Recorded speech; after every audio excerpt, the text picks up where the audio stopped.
Hi friends, मेरा नाम जीत मीना है और आज की इस वीडियो में हम लोग वर्डप्रेस में यूज़र सेटिंग्स के बारे में देखेंगे कि हम लोग कैसे यूज़र क्रिएट कर सकते हैं, यूज़र डिलीट कर सकते हैं। अब यूज़र सेटिंग का इस्तेमाल क्यों होता है? जैसे आपकी कोई वर्डप्रेस साइट है, आप उसके अंदर अपने ब्लॉग पोस्ट करते हैं, मगर आप चाहते हैं कि मेरा एक एम्प्लॉई है, मैं उसको एक अपना यूज़र बना के दे दूँ, एक यूज़र उसको अलग क्रिएट करके दे दूँ जिसके अंदर वो सिर्फ ब्लॉग पोस्ट ही कर सके, इसके अलावा और कुछ ना कर सके। तो उस कंडीशन में अपनी जो यूज़र की सेटिंग है वर्डप्रेस डैशबोर्ड के अंदर, वो काम में आती है।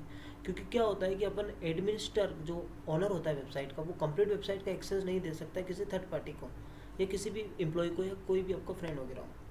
क्या क्योंकि वो वर्डप्रेस की आपकी सेटिंग के अंदर, आपकी वर्डप्रेस के डैशबोर्ड के अंदर यदि कंप्लीट वेबसाइट को उसने डिलीट कर दिया है, कुछ भी छेड़खानी कर दी आपकी डिज़ाइन वगैरह में, तो उस कंडीशन में आप यूज़र में एक रोल क्रिएट करके दे सकते हैं कि ये बंदा, मैं इसको यूज़र आईडी पासवर्ड दे रहा हूँ, ये सिर्फ अपना एक पोस्ट डाल सके। और भी बहुत सारी चीज़ें होती है, मैं आपको इस वीडियो में बताऊँगा। तो सबसे पहले हमें क्या करना है, हमें यूज़र्स के अंदर चले जाना है। यूज़र्स के अंदर जाने के बाद में देखिए, ये मेरा ऑलरेडी मैं एडमिनिस्टर है, ये देखिए रोल मेरा एडमिनिस्टर है, मैं इस वेबसाइट का ओनर हूँ। मैं इस वेबसाइट में कुछ भी कर सकता हूँ, मैं पूरी वेबसाइट को डिज़ाइन कर सकता हूँ, डिलीट कर सकता हूँ, कुछ भी प्लगइन इंस्टॉल कर सकता हूँ, एक्टिवेट कर सकता हूँ, कुछ भी कर सकता हूँ, एनीथिंग। अब अपन ऐड न्यू यूज़र करेंगे, अगर अपने को कोई यूज़र नया बनाना है तो यहाँ पे देखिए सबसे पहले रोल का एक ऑप्शन है। तो यहाँ पे 1 2 3 4 5 रोल है। तो मैं सबसे पहले आपको बता दूं, एडमिनिस्टर वो होता है जो इस वेबसाइट का ओनर होता है, वो वेबसाइट के अंदर कुछ भी कर सकता है, सीधी सी बात है। वो कोई भी प्लगइन डिलीट कर सकता है, एक्टिवेट कर सकता है या कुछ भी कर सकता है। दूसरा होता है एडिटर। एडिटर का रोल वो होता है कि वो सिर्फ अपनी वर्डप्रेस के अंदर जाके एक पोस्ट को लिख सकता है, उस पोस्ट को डिलीट कर सकता है या पब्लिश कर सकता है या कमेंट वगैरह को देख सकता है या कमेंट का रिप्लाई कर सकता है।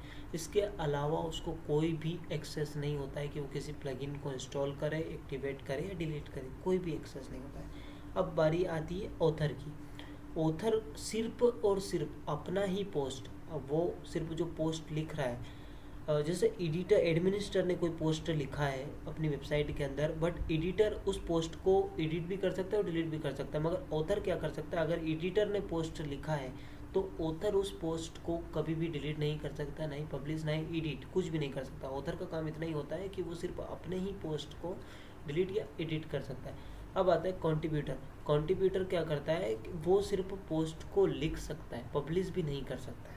ओके। अब आपने किसी को वर्क दिया कि ये बंदा सिर्फ मेरा पोस्ट लिखेगा, वो लिख के देगा, उस वर्डप्रेस के अंदर लिख के सब कुछ रेडी कर देगा, मगर वो पोस्ट नहीं कर पाएगा। आप उसको, उस पोस्ट को एक क्यों पोस्ट नहीं कर पाएगा? आप चाहते हो कि मैं ये जो बंदा पोस्ट लिखेगा, उस पोस्ट को मैं एक बार पढ़ूंगा, क्या इसने कुछ गलत तो नहीं लिखा है या कुछ मेरे हिसाब से तो नहीं लिखा है जो मैंने बोला था इसको।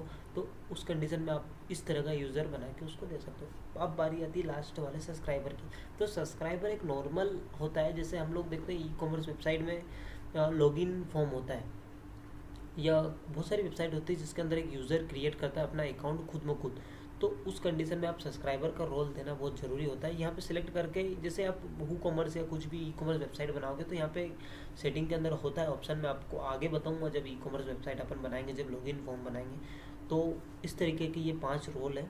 अब हमें चले जाना है यूज़र नेम। देखो, यूज़र नेम एक ऐसी चीज़ होती है जो अगर आप डाल दोगे, एडमिन जैसे आपने यूज़र नेम लिख दिया, तो इस यूज़र नेम को आप कभी भी एडिट नहीं कर सकते। जो एक बार हो गया वो फाइनल है यूज़र नेम। आप यूज़र नेम को एडिट करने का एक ही ऑप्शन है कि आप PHP माई एडमिन के डेटाबेस के अंदर जाओ और वहाँ से एडिट करो। मैं आगे आपको सभी वीडियोस इस प्लेलिस्ट में डालूंगा, अगर चैनल को सब्सक्राइब कर लीजिए। आगे मेरे बहुत सारे वीडियोस आएंगे जिसके अंदर हम लोग सभी चीज़ें जानेंगे कि PHP के अंदर, डेटाबेस के अंदर इंटर होकर कैसे हम लोग अपन यूज़र नेम चेंज करेंगे, यूज़र नेम पासवर्ड चेंज करेंगे। ठीक है। तो नीचे बारी आती है ईमेल की।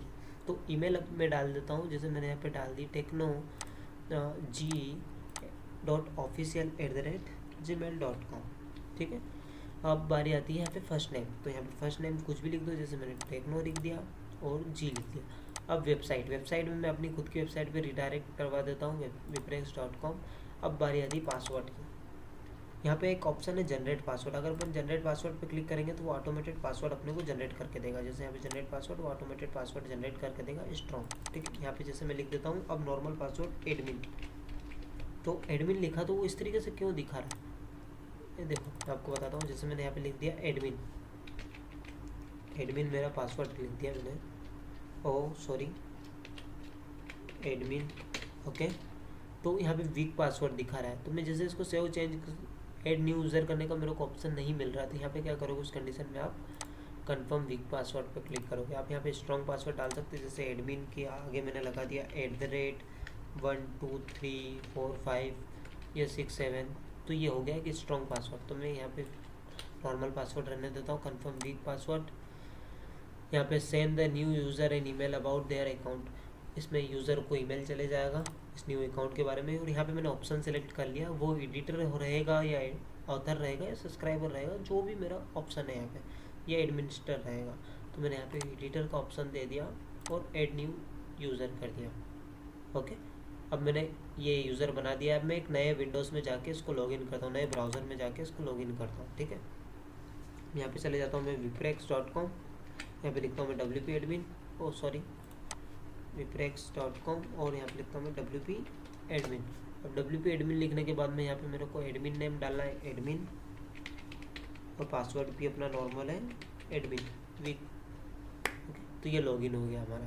देखो इसके अंदर कोई भी ऑप्शन नहीं है, ओनली कमेंट, पेजेस और पोस्ट, और कोई प्लगइन एडिट या ऐड करने का कोई भी ऑप्शन नहीं दिया गया। और एडमिनिस्टर की बात करें तो एडमिनिस्टर के अंदर कितने सारे ऑप्शंस हैं। तो आज का वीडियो हमारा यहीं तक। अगर आपको वीडियो अच्छा लगा है तो चैनल को सब्सक्राइब करना बिल्कुल ना भूलें। धन्यवाद, thank you friends, good bye.